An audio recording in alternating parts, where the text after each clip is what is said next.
사도행전 17장입니다. 16절에서부터 마지막 절까지의 말씀 읽어드리겠습니다. 사도행전 17장 16절에서부터 34절까지의 말씀을 제가 여러분에게 읽어드리겠습니다. 아테네에서 그들을 기다리는 동안 바울은 그 도시가 우상으로 가득 찬 것을 보고 매우 격분했습니다. 그래서 그는 회당에서는 유대 사람들과 하나님을 경외하는 그리스 사람들과 또 시장에 나가서 날마다 우연히 만나는 사람들과 토론했습니다. 에피쿠로스 철학자들과 스토아 철학자들도 바울과 변론을 했습니다. 그 가운데 몇 사람이 물었습니다. 이 말쟁이가 무슨 말을 하려는 것인가? 또 다른 사람들은 그가 외국의 다른 신들을 전하는 사람인가 보다 라고 했습니다. 그들이 이렇게 말한 것은 바울이 예수와 그 부활에 대한 복음을 전하고 있었기 때문입니다. 그때 그들은 바울을 붙들어 아레오바고 광장으로 데려가 말했습니다. 당신이 소개하고 있는 이 새로운 가르침에 대해 우리가 알 수 있겠습니까? 당신이 우리 귀에 생소한 것들을 전하니 우리가 그 뜻을 좀 알고 싶습니다. 모든 아테네 사람들과 거기 사는 외국 사람들은 보다 새로운 것을 말하거나 듣는 일에 시간을 쏟던 사람들이었습니다. 그러자 바울이 아레오바고 광장 가운데 서서 말했습니다. 아테네 시민들이여, 내가 보니 여러분은 여러모로 매우 종교적인 사람들입니다. 내가 두루 다니면서 여러분이 무엇을 섬기는지 자세히 살펴보다가 알지 못하는 신에게라고 새긴 제단도 보게 됐습니다. 이제 여러분이 알지도 못하고 예배해 온 그 신을 내가 여러분에게 전하고자 합니다. 그 신은 온 세상과 그 안에 모든 것을 창조하신 하나님이십니다. 하나님께서는 하늘과 땅의 주인이시며 사람이 손으로 지은 신전들 안에 살지 않으십니다. 하나님께서는 뭔가 부족해서 인간의 손으로 섬김을 받으실 분이 아닙니다. 하나님께서는 바로 모든 사람에게 생명과 호흡과 다른 모든 것을 주시는 분이시기 때문입니다. 하나님께서는 한 사람으로부터 모든 민족을 만들어 온 땅 위에 살게 하셨고 각 나라의 연대를 미리 정하시고 그들의 국경도 정해주셨습니다. 이렇게 하신 것은 사람들이 하나님을 찾기를 바라시기 때문입니다. 사람들이 하나님을 더듬어 찾기만 하면 만날 수 있습니다. 사실 하나님께서는 우리 각 사람과 그리 멀리 떨어져 계시지 않습니다. 왜냐하면 하나님 안에서 우리가 살고 움직이고 존재하기 때문입니다. 여러분의 시인 가운데 어떤 사람이 말했듯이 우리가 하나님의 자녀입니다. 그러니 우리가 하나님의 자녀인 이상 하나님을 사람의 생각이나 기술로 금이나 은이나 돌에 새겨 만든 형상 따위로 생각해서는 안 됩니다. 알지 못했던 시대에는 하나님께서 그대로 내버려 두셨지만 이제는 어디서나 모든 사람에게 회개하라고 명령하십니다. 하나님께서는 자신이 세운 한 사람을 통해 세상을 공의로 심판할 날을 정하셨기 때문입니다.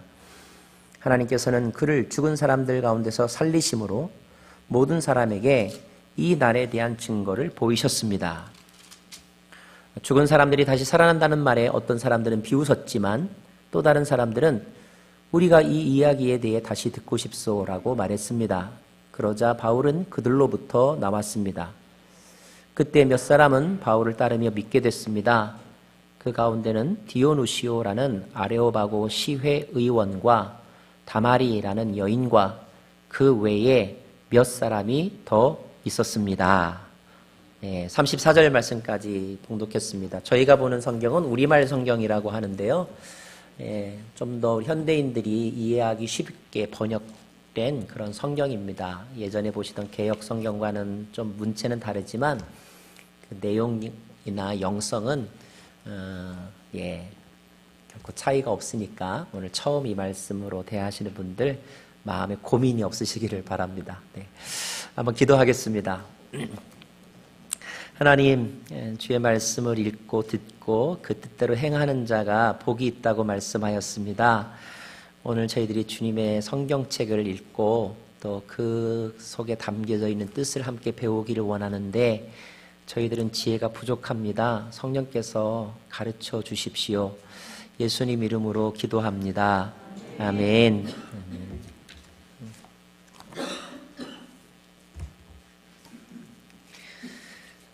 한때 영국의 버스 광고에 실렸던 문구입니다. 영어로는 이렇게 되어 있습니다. There's probably no God. Now stop worrying. Enjoy your life. 아마도 신은 없을 것이다. 그러므로 두려워하지 말고 자신의 인생을 즐겨라. Stop worrying, enjoy your life는 우리들도 되게 좋아하는 그런 표현이잖아요. 그죠? 그런데 그 앞에 있는 문장이 중요하죠. 신이 없을 것이다. 그러므로 신을 두려워하지 말아라. 또 심판을 두려워하지 말아라. Enjoy your life. 네 인생을 즐겨라. 이 광고가 이렇게 버스에 또 대형 간판에 이렇게 붙었을 때 어떤 사람들은 너무 가슴 아파하는 사람이 있었고요. 어떤 사람들은 속이 시원하다고 느꼈던 사람들이 있었습니다. 하나님을 믿고 또 하나님을 사랑하는 사람들은 너무 가슴이 아팠고요. 평소 하나님이나 또는 기독교 신자들에게 불만이 많았던 사람들은 속이 그렇게 후련하고 좋았다고 합니다. 못하던 말을 하게 해서. 이 자리에 나와 있는 여러분들은 모두 예배하러 나오신 분들인데 아마 기본적으로는 하나님이 계시다는 믿음이 있기 때문에 이 자리에 나오셨겠죠? 하지만 어떤 분들은 옛날에 그와 똑같은 버스 광고와 똑같은 생각을 해본 적이 있었을 것입니다. 또 지금도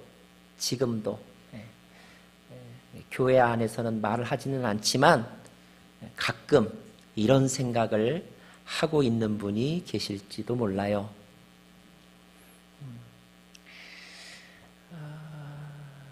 적어도 그런 문구를 들으면서 고민이 되기도 하죠. 자, 이런 고민은 시간 낭비일까? 꼭 그렇지만은 않습니다. 만약에 그 고민이 고민으로만 끝나지 않고 결론을 내린다면, 그리고 그 결론이 바르게 내려진다면 그런 고민은 유익한 고민이 될 수도 있어요. 왜냐하면 그런 고민은 우리의 신앙을 맹목적으로 만들지 않기 때문입니다. 우리는 무엇을 믿는지, 또 왜 믿는지, 또 어떻게 믿어야 하는지에 대해서 늘 느껴야 합니다. 인식하고 있어야 되고 느껴야 해요. 오늘 여러분이 지금 예배하고 있는데 예배하는 여러분을 느껴야 합니다. 내가 지금 어떻게 예배하고 있는지를 느껴야 해요. 그래야 우리의 믿음이 살아있는 믿음이 되고 그리고 구체적인 믿음이 되기 때문입니다. 오늘 우리가 나눈 사도행전 17장의 말씀은 그런 고민에 대하여서 답을 주시는 말씀입니다.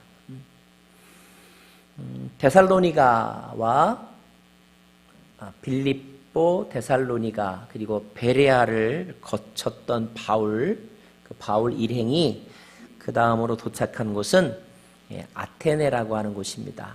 지금 그리스의 수도이지요. 그 당시에 아테네는 로마 그리고 알렉산드리아와 더불어서 3대 도시 가운데 하나였습니다. 고대 올림픽이 시작된 곳이기도 하지요. 오늘 성경에도 보면 그 아테네라고 하는 도시의 특징 두세 가지를 우리가 발견할 수가 있는데 그 중에 하나는 그 아테네에 사는 사람들은 종교성이 아주 강했다라고 되어 있습니다. 바울이 그 도시에 처음 갔었을 때에 그의 눈에 아주 인상적으로 눈에 들어왔던 것은 곳곳마다 많은 우상들이 있었던 거예요. 파르테논 신전과 같은 거대한 신전도 있었고 또 제단들이 많았는데 심지어 어떤 제단은 알지 못하는 신에게 드리는 제단, 이름을 알 수 없는 신에게 드리는 그런 제단이기도 했습니다. 사람들이 세워놓은 여러 개의 신의 형상들이 거리마다 있었죠. 아마 자녀를 키우신 분들, 아마 자녀들이 보았던 책 가운데 그리스 로마 신화의 책들 한두 권은 집에 아마 있었을 거예요. 거기 보면 제우스, 아폴로, 포세이돈, 또 미네르바, 아프로디테, 헤르메스, 이런 이름들, 그죠? 다 당시에 사람들이 섬기던 신의 이름들이죠. 어떤 이름은 아주 명품 브랜드로 돼가지고 값비싼 값으로 팔리기도 하잖아요. 당시에 약 3만여 개의 신이 그 아테네 사람들이 섬기던 그 숫자였다고 합니다. 또 하나 아테네는 철학이 발달한 도시였어요. 스토아 학파, 에피쿠로스 학파 들어보셨을 거예요. 그런 학파가 있었던 곳이 아테네이고, 그리고 그 도시의 사람들은 토론하고 생각하고 토론하는 것을 좋아했습니다. 특별히 오늘 말씀에도 나오는데 그들은 새로운 것을 듣는 것에 아주 관심이 많았어요. 새 것을 좋아했어요. 새 것, 새로운 것. 아마 그 시대에 텔레비전이 있었다면 가장 인기 있는 프로그램은 100분 토론, 이런 토론 프로그램이 가장 시청률이 높았었을 것 같습니다. 오늘도 보면 거기 그 도시의 사람들이 바울을 아레오바고 광장으로 데려갔다 이렇게 되어 있거든요. 아레오바고는 원래 아레스의 언덕이란 뜻인데 이 아레스도 원래 전쟁의 신의 이름이에요. 하여튼 다 신의 이름입니다. 자, 그 광장에 사람들이 모여서 뭐 했느냐? 이제 어떤 새로운 생각을 가지고 나타난 사람이 있으면 그 사람의 이야기를 듣고 질문하고 토론하고 또 디베이트, 논쟁하고 그러는 자리가 바로 이 아레오바고 광장입니다. 종교성이 많고 또 토론하기를 좋아하는 아테네 사람들. 자, 바울은 그 아테네 도시의 모습을 보고 깜짝 놀랐어요. 왜 놀랐냐면 신들의 종류가 너무 많은 거예요. 물론 여러분 이스라엘 옆에 있는 블레셋, 이스라엘 옆에 있는 뭐 암몬, 이스라엘 옆에 있는 뭐 에돔, 이 도시의 사람들도 여러 신들이 있었어요. 여러 신을 섬겼어요. 그런데 그 신들에 비하면 이 유럽 사람들이 섬기는 신은 이건 뭐 종류가 비교할 수 없을 정도로 많은 거죠. 그래서 신의 종류가 너무 많은 것에 놀랬고 또 아마 그런 생각을 했을 거예요. 왜 이렇게 신이 많을까? 이런 생각도 아마 했을 거예요. 또 하나는 그 신을 섬기는 태도, 모습을 보고 놀랬습니다. 자기가 지금까지 믿고 있던 하나님과 너무 달랐고 자기가 이제까지 하나님을 섬겨왔던 그 태도와 그들이 신을 섬기는 태도가 너무 다르다는 것을 알았기 때문이죠. 그래서 오늘 바울은 그 아테네 사람들에게 그가 믿는 하나님, 오늘의 우리가 믿는 하나님, 그 하나님에 대해서 설교하고 그 하나님에 대해서 어떻게 섬겨야 하는지, 바른 섬김이 무엇인지를 오늘 설교하고 있습니다. 오늘 그것을 우리가 함께 배우기를 원합니다. 자, 먼저 24절 말씀을 같이 읽겠습니다. 24절입니다. 시작. 그 신은 온 세상과 그 안에 모든 것을 창조하신 하나님이십니다. 하나님께서는 하늘과 땅의 주인이시며 사람이 손으로 지은 신전들 안에 살지 않으십니다. 25절도요. 하나님께서는 뭔가 부족해서 인간의 손으로 섬김을 받으실 분이 아닙니다. 네, 여기까지 읽었습니다. 자, 하나님과 그들이 섬기는 신, 우상들의 차이점은 무엇인가? 우상은 만들어진 신이고 하나님은 만드시는 신입니다. 성경은 하나님에 대해서 소개하기를 하나님이 자신을 소개할 때 나는 스스로 있는 자다 이렇게 가르쳐 주셨어요. 그리고 온 세상에 오직 한 분이시라고 말씀하였습니다. 나머지 이 세상에 있는 인간과 자연은 그 하나님이 만든, 그 하나님에 의하여 만들어진 존재라는 거예요.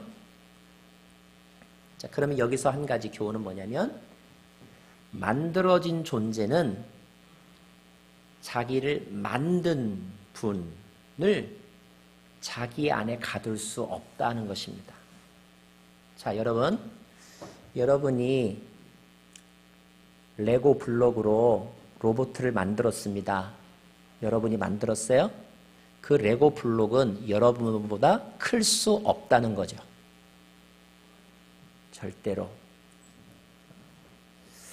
물론 하나님이 그 인간들에게 생각을 주셨습니다. 또 기술을 주셨어요. 그래서 사람들은 그 생각을 사용해서 신이 머무는 집, 신전, 우리 성경의 용어로는 성전을 만듭니다. 하지만 하나님은 그 신전 또는 그 성전에 오시는 분이지 그곳에 가둘 수 있는 분은 아니라는 거예요. 자, 하나님이 인간에게 학문을 할 수 있는 지혜를 주셨습니다. 인간은 그 지혜를 이용해서 여러 학문, 그 중에 신학이라고 하는 학문을 발전시키고 과학이라고 하는 학문을 발전시킵니다. 그래서 사람들은 신학으로 하나님을 설명하기도 하고 또 과학으로 새로운 것을 발명하기도 합니다. 하지만 그 신학 속에 하나님을 가둘 수 없다는 거예요. 그 과학이 하나님보다 클 수 없다는 말입니다. 하나 더 예를 들까요? 자, 하나님이 인간에게 사람을 고칠 수 있는 능력, 의료 행위, 그런 지식과 기술을 주셨습니다. 그래서 인간은 그 의술을 발전시켜서 인간의 수명을 연장하기도 하고, 그리고 옛날에는 못 고쳤던 병을 이제는 고치기도 합니다. 그러나 의사들은 이렇게 말하죠. 의학으로 설명할 수 없는 치료가 너무나 많이 일어나고 있다. 무슨 말입니까? 하나님은 그 의료 기술에 제한받으시는 분이 아니라는 거예요. 우리는 가끔 이런 이야기를 합니다. 아휴, 무조건 오래 살기만 하면 뭐해. 나는 그냥 70세까지만 살다가 우아하게 살다가 죽을 거야. 그래서 자식들한테 피해도 안 주고 그리고 힘든 모습 다른 사람에게 보이지도 않을 거야. 나는 70세까지만 쌈박하게 살다가 죽을 거야. 정말 그렇게 하실 수 있으시겠어요? 하나님이 막으시면요, 자살도 마음대로 안 됩니다. 자, 하나님이 창조주라고 하는 이 말씀이 주는 교훈은 우리가 신앙생활을 하면서 꼭 기억해야 할 것이 있는데, 하나님은 이 온 우주 만물과 모든 것을 합한 것보다도 크신 분, 하나님은 우리의 모든 생각과 우리의 모든 상상력보다도 크신 분, 그분이 하나님이시라는 거예요. 그래서 29절에서 뭐라고 말씀하고 있냐면, 29절 말씀 읽을까요? 29절 말씀 시작. 그러니 우리가 하나님의 자녀인 이상 하나님을 사람의 생각이나 기술로 금이나 은이나 돌에 새겨 만든 형상 따위로 생각해서는 안 됩니다. 이런 말입니다. 계속하여 바울은 말하기를 우리의 구원과 우리의 하나님은 또한 우리의 공급자이시라는 거예요. 생명과 호흡과 모든 것도 하나님으로부터 나온다는 것입니다. 로마서 11장 36절 말씀 보면 만물이 그에게서 나오고 그분으로 인해 있고 그분에게로 돌아간다. 심지어 우리의 구원과 우리의 자격도 그분으로부터 나옵니다. 고린도후서 3장 5절 말씀. 그러나 우리는 무엇이 우리에게서 나온 것처럼 스스로 자격이 있다고 생각하지 않습니다. 우리의 자격은 오직 하나님께로부터 났습니다.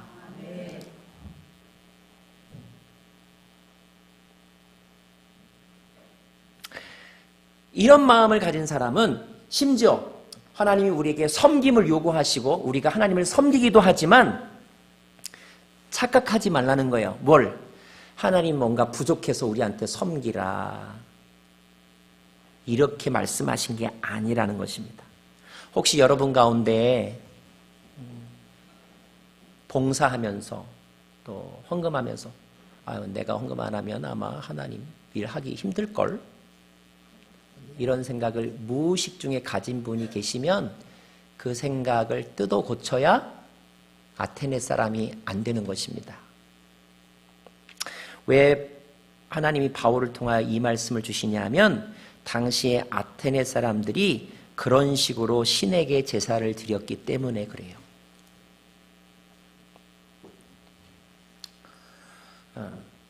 그럼 우리는 어떻게 하나님을 섬겨야 하느냐? 저는 잠언 3장 6절 말씀을 오늘 함께 우리의 마음속에 새기고 싶습니다. 잠언 3장 6절 말씀 같이 읽을까요? 시작. 내가 하는 모든 일에서 그분을 인정하여라. 그러면 그분이 내 길을 알려줄 것이다. 모든 일에서 그분을 인정하고 자기 마음대로 생각하지 말라는 것입니다. 두 번째 오늘 말씀에서 우리에게 가르쳐 주신 교훈은 하나님은 우리 가까이에서 우리를 다스리는 분이라는 것이에요. 27절 말씀을 제가 읽어드리죠. 사실 하나님께서는 우리 각 사람과 그리 멀리 떨어져 계시지 않습니다. 왜냐하면 하나님 안에서 우리가 살고 움직이고 존재하기 때문입니다. 돼 있어요. 어떤 사람들은 신이 없다고는 말하지 않지만 신이 있기는 있지만 또 신이 만물을 창조하긴 했지만 거기까지는 똑같은데 창조한 이후에는 어떤 관여도 하지 않는다고 생각하는 사람이 있습니다. 마치 태엽을 감아놓은 뒤에 세상이 스스로 돌아가도록 내버려두는 것처럼 그런 시계 제작자와 같다. 이렇게 생각하는 사람, 그런 신학도 있어요. 만약에 그렇게 된다면 이 세상은 이제 힘센 자에 의해서 움직이고 많이 배운 사람들에 의해서 움직이고 인구가 많은 나라에 의해서 움직이겠죠. 실제 요즘에 신문이나 뉴스를 보면 정말 그렇게 느껴질 때가 있잖아요. 하나님이 계시다고 하기에는 너무 아닌 것 같아요. 왜냐하면 악한 사람 또는 힘센 사람, 돈 많은 사람 또는 어떤 권력을 가진 사람이 다 내 운명을 결정하잖아요. 나는 계속 회사 다니고 싶은데 나오지 말래잖아요. 그죠?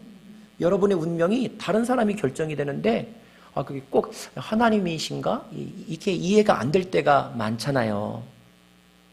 그런 피해의식이나 상처가 많은 사람은 이제 무슨 얘기를 하는 거야? 그래, 우주의 기원을 알 수 없으니까 신이 만들었다고 치자. 그러나 그 신은 만들어 놓기만 했고 더 이상은 관여 안 하고 계시다. 이렇게 생각하는 사람들이 있다고요.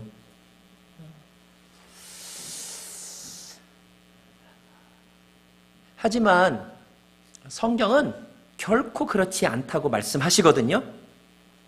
하나님은 그의 자녀들에게 이렇게 말씀하셨어요.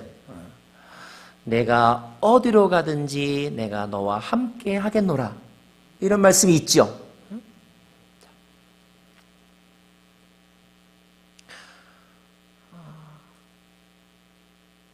여러분의 인생은 어떠세요?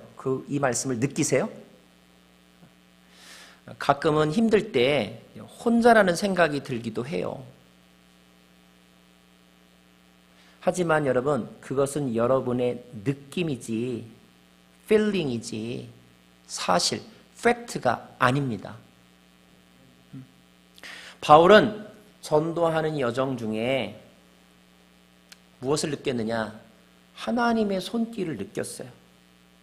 자신의 인생이 하나님에 의하여서 움직여지고 자신의 계획이 하나님에 의해서 완성된다는 것을 느꼈어요.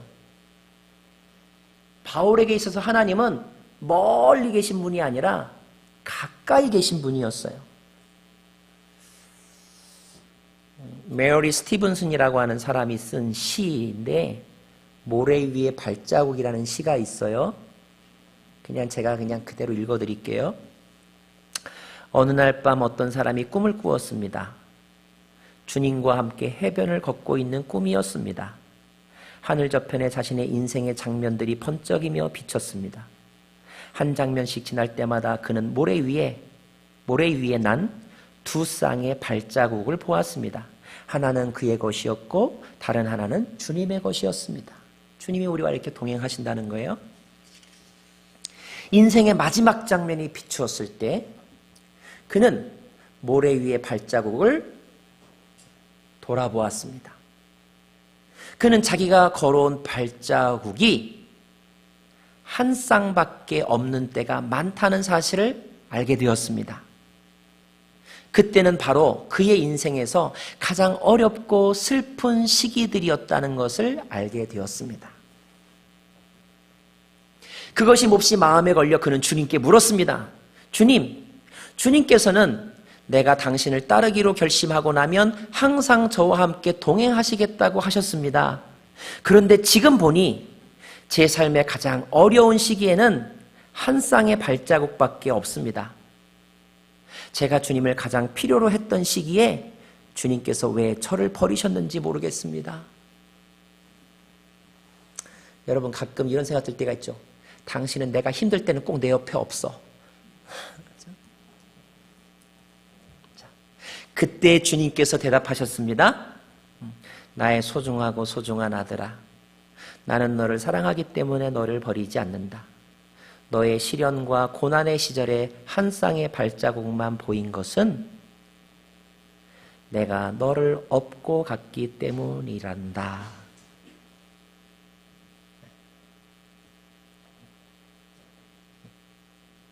주님이 나를 업고 갔기 때문에 사실은 그 시기를 건널 수 있었다는 말입니다. 성경은 일관되게 뭐라고 말씀하시냐면 하나님이 우리와 함께 계시다고 말씀하십니다.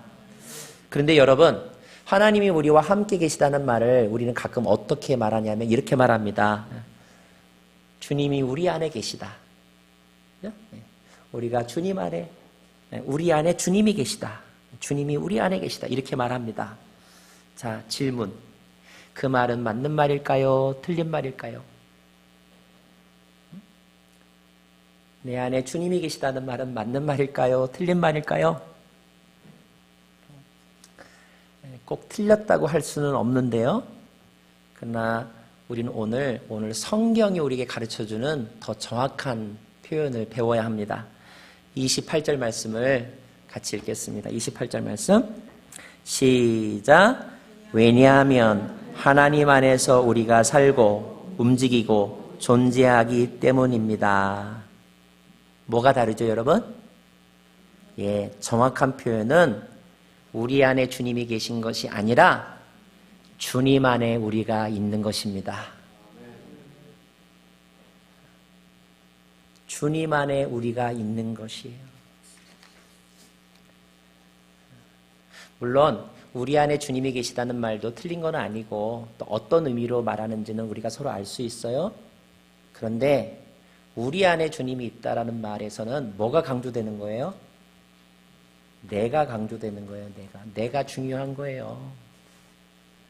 하나님은 내 편이셔. 뭐가 강조되는 거예요? 내가 강조되는 거예요. 하나님이 내게 주신 말씀, 뭐가 강조되는 거예요?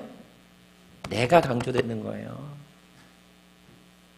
그런 사람이 이제 이렇게 말해요. 축구 시합을 했는데 우리나라가 이겼어요. 뭐예요? 하나님이 우리나라를 은혜를 베푸셨다. 그러면 상대가 이기면 진 저 상대방은 어떻게 된 거예요? 하나님의 저주를 받은 거예요?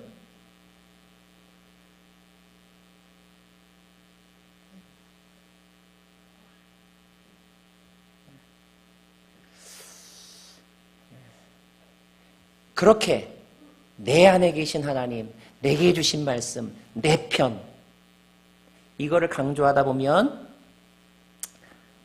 세상의 종교는 몇 개가나 되는지 아세요? 요즘 인구로 치면 75억의 신이 필요합니다. 왜요? 각 사람마다 다 자기가 원하는 신으로 하나님을 섬기기 때문에 그렇다는 거죠.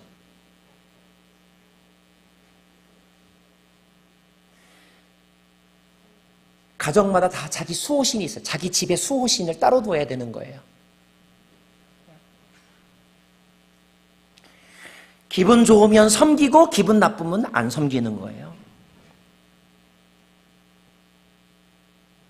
이것이 아테네 사람들이 종교성은 있었지만 진정으로 하나님을 섬기는 바른 신앙이 될 수 없었던 이유입니다.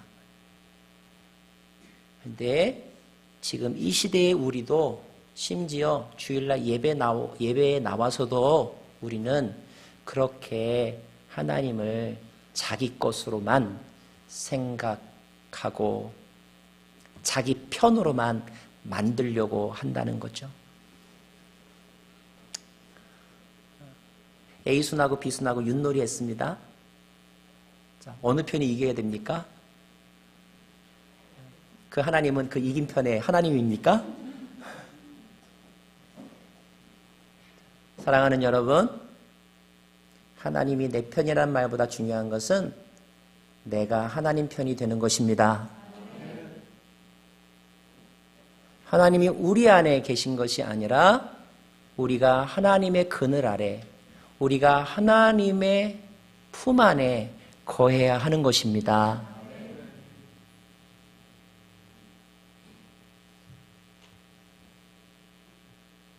때로는 하나님을 오라고 하지 말고 하나님이 계신 곳으로 나아가야 하는 것입니다.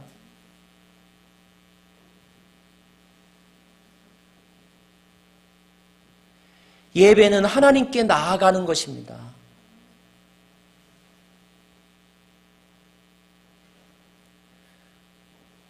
예수님을 믿고 살아도 우리가 죄를 짓나요? 안 짓나요? 짓지요. 그런데도 우리에게 뭐가 없다고 그랬어요? 정죄함이 없다고 했죠. 우리가 죄인이 아닌 게 아니고 정죄함이 없다고 그랬어요. 왜요? 우리가 주님 안에 있기 때문에, 주님의 보호 아래 있기 때문에 정죄의 화살이 주님을 뚫고 들어올 수 없어서 우리가 정죄당하지 않는 거지, 우리가 이 안에서 의롭게 지금 살고 있는 게 아니잖아요. 그렇죠? 어쩌면 주님이 우리 안에 있다는 말은 마치 우리가 주님을 보호하는 것처럼 생각이 들 때가 있어요. 물론 그런 의미로 한 것은 아니지만 그런 함정에 빠져들 수 있다는 것입니다. 오늘 두 가지를 오늘 이 말씀을 통하여서 우리 마음속에 확실하게 새겼으면 좋겠어요.